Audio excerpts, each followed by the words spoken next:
اللہ تبارک و تعالیٰ کی بے شمار نعمتیں ہم پر انگنت ہیں،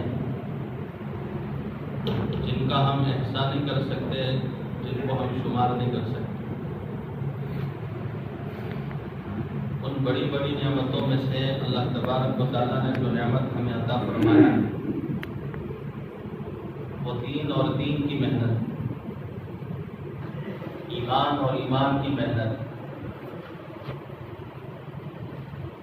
ہمارے ذمہ ڈبل محنت، ڈبل کام، دوہرا کام۔ ایک کام اپنی ذات کے اندر دین لانے کی فکر کرنا، اپنی ذات کے اندر دینداری لانا، اور دوسرا کام یہ ہے کہ ساری انسانیت، سارے عالم میں حق کیسے بلند ہو اور ساری انسانیت کیسے جہنم سے بچ جائے، جنت میں جانے والی کیسے بن جائے۔ اس کے لیے ہمیں کوشش کرنا ہے، محنت کرنا ہے، اپنی جان اور اپنا مال اور اپنا دماغ اور اپنی صلاحیتیں سب کچھ دین کے لیے قربان کرنا۔ من ذا الذی یقرض اللہ قرضا حسنا، اللہ تعالیٰ فرماتے ہیں کون ہے جو مجھے قرض حسنا دے، وَيُضَاعِفَهُ، اللہ تعالیٰ اس کے بدلے میں دگنا سگنا بڑھا کر دے گا۔ اپنی صلاحیتیں، اپنی جان اور اپنا مال، اپنا دماغ، یہ اللہ کے دین کے لیے خرچ ہو، انسانیت کی بھلائی کے لیے خرچ ہو۔ خیر الناس من ينفع الناس، لوگوں میں سب سے بہتر وہ ہے جو لوگوں کو نفع پہنچاتا ہو۔ سب سے بہتر انسان وہ ہے جو لوگوں کے متعلق بھلائی کا ارادہ رکھتا ہے۔ یہ کیا دوسرے کو تکلیف دے گا اپنی زبان سے، اپنے مال سے یا اپنے ہاتھوں سے، بلکہ اس کے لیے حکم ہے کہ یہ خیر پہنچائے، نفع پہنچائے۔ اللہ کے نبی سب سے زیادہ خیر پھیلانے والا، اور ہم رسول پاک صلی اللہ علیہ وسلم کے امتی، اللہ کے بندے ہیں، رسول پاک صلی اللہ علیہ وسلم کے امتی۔ اللہ کے بندے ہونے کے ناطے اللہ کی عبادت کریں گے، رسول پاک صلی اللہ علیہ وسلم کی امت میں ہونے کے ناطے آپ والا کام ہم کریں گے۔ اور آپ صلی اللہ علیہ وسلم متواصل الاحزان لیست نمراحا دائم الفکرہ، کان متواصل الاحزان، آپ صلی اللہ علیہ وسلم پر حزن اور غم کے پہاڑ نازل ہوتے تھے، غموم کے ساتھ اپنی زندگی کو حضور صلی اللہ علیہ وسلم نے گزارا۔ کیا فکریں تھی آپ صلی اللہ علیہ وسلم؟ آپ کی فکر یہ تھی کہ انسانیت جہنم سے بچ جائے، جنت میں چلی جائے، انسانیت اپنے خدا کو پہچان لے، اپنے خالق و مالک سے اپنا تعلق مضبوط کر لے، دنیا میں آنے کے مقصد کو پہچانے۔ متواصل الاحزان لیست نمراحا، کوئی راحت کی چیز نہیں ہوتی، کوئی راحت کی چیز نہیں ہوتی، لیست نمراحا دائم الفکر، ہمیشہ فکر مند رہتے ہیں۔ اپنے گھر کو آباد کرنے یا اپنے بچوں کو دنیاوی اعتبار سے کچھ مال و متاع کے ادا کرنے کے اعتبار سے فکر مند نہیں تھے، بلکہ رسول پاک صلی اللہ علیہ وسلم اپنی امت کے متعلق فکر مند۔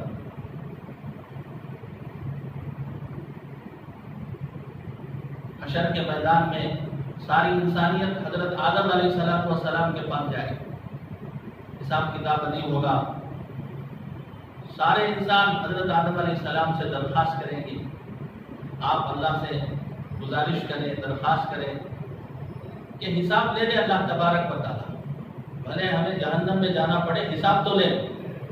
اتنا خطرناک ماحول ہوگا، نفسی کا عالم ہوگا، کوئی کسی کا پرسان حال نہیں ہوگا، سب برہنہ ہوں گے. اس حالت میں دنیا میں آئے اسی حالت میں غیر مفتون ہونے کی حالت میں کھڑا کیا جائے گا. کسی کو کسی کے برہنہ پن کو دیکھنے کی فرصت بھی نہیں ہوگی. پسینے میں شرابور ہوں گے.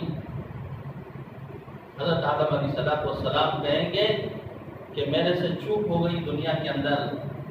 اس شجرہ ممنوعہ کے پاس میں چلا گیا اور وہ پھل کھا لیا. اب اللہ تبارک و تعالیٰ مجھ سے سوال کریں گے تو میں کیا جواب دوں؟ یہ میرے بس کی بات ہے. نفسی نفسی، میں تو مجھے تو اپنی فکر کرنی. ساری انسانیت حضرت نوح علیہ السلام کے پاس جائے. حضرت نوح علیہ السلام فرمائیں گے کہ میں اپنے اس لڑکے کے متعلق سفارش کر دی جو بدعمل تھا، بد کردار تھا، بے عمل تھا، بے ایمان تھا، اور اللہ کی طرف سے تنبیہ بھی ہوئی تھی اور اللہ سے میں نے معافی بھی چاہی. انہو عمل غیر صالح، کہ اس کے اعمال ٹھیک نہیں ہے، آپ اس کے متعلق سفارش کر رہے ہیں. کنعان جو حضرت نوح علیہ السلام کا بیٹا تھا، 3 بیٹے تو کشتی میں، حام، سام، یافت، جس سے ساری دنیا پھر آباد ہوگی. لیکن کنعان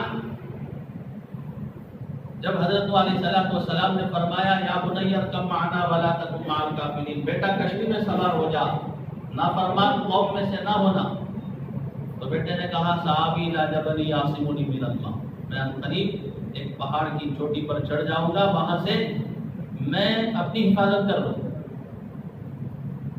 حضرت نوح علیہ السلام بات چیت کر ہی رہے تھے، طوفان کا ایک، ہواؤں کا ایک جھونکا، پانی کا ایک جھونکا آیا اور پھر جو ہے غرق ہو گیا. کنعان ختم ہو گیا اور اللہ کی طرف سے تنبیہ ہوئی آئندہ کبھی کسی مشرک کے متعلق سفارش نہیں کرتا. تو مجھ سے یہ چوک ہوئی، اگر اللہ پوچھے تو میں کیا جواب دوں؟ اس لیے یہ میرے بس کی بات نہیں ہے. تم حضرت ابراہیم علیہ السلام کے پاس ہے. حضرت ابراہیم علیہ السلام بھی فرمائیں گے مجھ سے دنیا میں 3 جھوٹ ہو گئے، میں نے دنیا میں 3 جھوٹ بولے. قوم نے پوچھا چلو میلے میں، تو میں نے کہا کہ اتنی سقیم کہ میں بیمار ہوں، میں نہیں آ سکتا، حالانکہ بیمار نہیں تھا. اور پھر میں اپنی بیوی کے متعلق کہا کہ یہ میری بہن ہے. ایک ظالم بادشاہ نے پوچھا کہ یہ کون ہے تمہارے ساتھ؟ تو میں نے اس موقع پر کہا کہ میری بہن ہے، اگرچہ کہ میری مراد دینی بہن ہے، لیکن مجھ سے چوک ہوئی، میں نے جھوٹ بولا ہے. اور تیسری غلطی بھی مجھ سے ہوئی، اور تیسری چوک بھی مجھ سے ہوئی، بھول ہوئی کہ میں نے، قوم نے جب پوچھا کہ من فعلہ ھذا، کہ ان بتوں کو کس نے توڑا، تو میں نے کہا کبیرھم ھذا فاسألوہم، کہ یہ جو بڑا بت ہے اس نے توڑا ہے. اگرچہ کہ علماء یہ 3 جو حضرت ابراہیم علیہ السلام نے 3 جو جملے کہے ہیں اسے تعبیر فرماتے ہیں توریہ سے. یہ جھوٹ نہیں ہے، یہ توریہ ہے. لفظ ایک ہے، معنی 2 ہے. سننے والا کوئی اور مطلب اس کا نکالتا ہے اور کہنے والے کے دماغ کے اندر اس جملے سے، اس لفظ سے کوئی اور مطلب ہوتا ہے. لیکن اس کے متعلق حضرت ابراہیم علیہ السلام ڈرتے ہوں گے اور کہیں گے کہ یہ میری بس کی بات نہیں. چنانچہ ہوتے ہوتے حضرت رسول پاک صلی اللہ علیہ وسلم کی خدمت میں انسانیت آئے گی اور رسول پاک صلی اللہ علیہ وسلم فرمائیں گے ہاں میں اللہ سے سفارش کروں. دنیا میں بھی انسانیت کی فکر مند تھے، میرے اور تمہارے متعلق فکر مند تھے، اور جب دنیا سے رخصت ہو گئے عالم برزخ میں اور عالم قبر میں اور آخرت میں اور پل صراط میں کہاں رسول پاک صلی اللہ علیہ وسلم ہماری فکر کر رہے. آپ صلی اللہ علیہ وسلم سجدے میں سر رکھے اور اللہ کی حمد کریں گے اور اللہ تبارک و تعالیٰ اپنے تعریفی کلمات حضور کے دل میں القا فرمائے اور خوب اللہ تبارک و تعالیٰ کی حمد و ثنا بیان کریں اور اللہ فرمائیں گے یا محمد ارفع راسک سر تعطا اشفع تشفع. اے محمد صلی اللہ علیہ وسلم سر اٹھائیے، آپ مانگیے، ہم دینے کے لیے تیار ہیں. آپ سفارش کیجیے، ہم آپ کی سفارش قبول فرمائیں. اور آپ صلی اللہ علیہ وسلم اس موقع پر بھی امت کو یاد کریں۔ معراج کا وہ موقع جہاں پر صرف رسول پاک صلی اللہ علیہ وسلم ہیں اور اللہ تبارک و تعالیٰ ہے، نور کے تمام تجلیات پردے اٹھا لیے گئے، جبرائیل بھی وہاں تک نہیں پہنچ سکا۔ اب ایسے موقع پر اللہ کے نبی تعریف کر رہے ہیں اللہ تبارک و تعالیٰ کی، التحیات للہ والصلوات والطیبات، التحیات للہ والصلوات والطیبات، جانی عبادتیں، مالی عبادتیں، تمام عبادتیں اللہ کے لیے۔ تو اس تاریخ پر اللہ تعالیٰ نے فرمایا السلام علیک ایھا النبی ورحمۃ اللہ وبرکاتہ۔ تو جب اللہ کے نبی پر سلامتی نازل ہوئی تو اللہ کے نبی فوراً کہا السلام علینا وعلی عباد اللہ الصالحین، اے اللہ مجھ پر بھی سلامتی ہو، میری امت پر بھی سلامتی۔ جہاں کوئی تیسرا نہیں اور اللہ سے باتیں کر رہے ہیں، اللہ سے باتیں کر رہے ہیں، اور ایسے موقع پر بھی امت کو یاد کر رہے ہیں، اور کہاں کہاں ہم اللہ کے نبی کو بلا رہے ہیں۔ تکلیف دہ یہ بات نہیں کہ تاریخ میں رسول پاک صلی اللہ علیہ وسلم کو مارا گیا، پیٹا گیا، اور اوباش لڑکوں کو آپ کے پیچھے جو ہے لگا دیا گیا، اور آپ کو دوڑا کر پتھروں سے لہو لہان کر دیا گیا۔ وہ تو دشمن تھے اور نبی کریم صلی اللہ علیہ وسلم کو پہچانتے نہیں تھے، جس کی بنیاد پر انہوں نے حضور کے ساتھ یہ سلوک کیا۔ لیکن جو مسلمان حضور پر ایمان لاتا ہے، حضور کی باتوں پر ایمان لاتا ہے، اور حضور صلی اللہ علیہ وسلم کو اپنا نبی تسلیم کرتا ہے، آج وہی مسلمان اپنے گھروں سے رسول پاک صلی اللہ علیہ وسلم کے عادات کو، اطوار کو، طریقوں کو، سنتوں کو دھکے دے کر باہر کرتا۔ حالات ایسے ہی نہیں آ جاتے، حالات کے پیچھے ہمارے اعمال ہیں۔ اعمالکم اموالکم، تمہارے اعمال تمہارے حکمراں ہیں، تمہارے اعمال تمہارے حکمراں ہیں۔ اچھے اعمال پیش ہوں گے اللہ کے سامنے تو اللہ کی طرف سے اچھے فیصلے نازل ہوں گے، اور برے اعمال یہاں سے جائیں گے تو اسی کے مطابق فیصلے بھی اللہ کی طرف سے نازل ہوں گے۔ اور اللہ کا وعدہ ہے وَمَن يَتَّقِ اللَّهَ يَجْعَل لَّهُ مَخْرَجًا وَيَرْزُقْهُ مِنْ حَيْثُ لَا يَحْتَسِبُ۔ پورے قرآن میں آپ مطالعہ کیجئے، کہیں بھی اللہ تبارک و تعالیٰ نے یہ نہیں فرمایا کہ تم دکان کھولو ہم دیں گے، تم تجارت کرو ہم دیں گے، تم ملازمت کرو ہم دیں گے۔ یہ فرمایا کہ تم تقوی اختیار کرو، ہم تمہارے رزق کو بڑھا دیں گے، تمہارے مال میں اضافہ کریں گے، مال میں برکتیں عطا فرمائیں گے۔ تقوی پر تجارت یہ سبب ہے، خالی برتن ہے، اور اس تجارت میں میرا تقوی، اللہ کا خوف، اللہ کا ڈر۔ کوئی گاہک آیا، میں اس کے گوارپن سے یا اس کی نفس عقل کے اعتبار سے میں اس کا فائدہ اٹھا کر اس سے نفع حاصل نہ کروں، اس کو جھوٹ نہ بولوں، اس سے غبن نہ کروں، اس کو دھوکہ نہ دوں، بلکہ صحیح تولوں، صحیح چیز بتاؤں۔ التاجر الصدوق الامین مع النبیین والصدیقین، سچا تاجر نبیوں کے ساتھ ہوگا، صدیقین کے ساتھ اس کا حشر ہوگا۔ کہ میں اپنی تجارت میں تقوی کو لایا، اللہ کا ڈر لایا، اللہ کا خوف لایا۔ صحابی ہے حضرت جریر بن عبداللہ بجلی رضی اللہ تعالیٰ، بہت اونچے گھرانے کے مالدار صحابہ میں ان کا شمار ہوتا ہے، اور بہت خوبصورت۔ اور حضرت عمر کہتے تھے کہ یوسف هذه الامہ، اس امت کے یہ یوسف ہے۔ ایک مرتبہ انہیں ایک گھوڑے کی ضرورت پڑ گئی، خادم سے کہا کہ جاؤ گھوڑا لے کر آؤ، خرید کر لاؤ۔ خادم گیا اور جا کر جو ہے گھوڑے والے کو اور گھوڑے کو سامنے کر دیا، حضرت کے پاس لے کر آیا اور کہا حضرت میں نے جو ہے اس گھوڑے کو جو ہے بات کیا ہے 400 درہم میں، 400 درہم دے کر جو ہے گھوڑا لے لیجیے۔ گھوڑا بھی موجود ہے، گھوڑے والا بھی موجود ہے،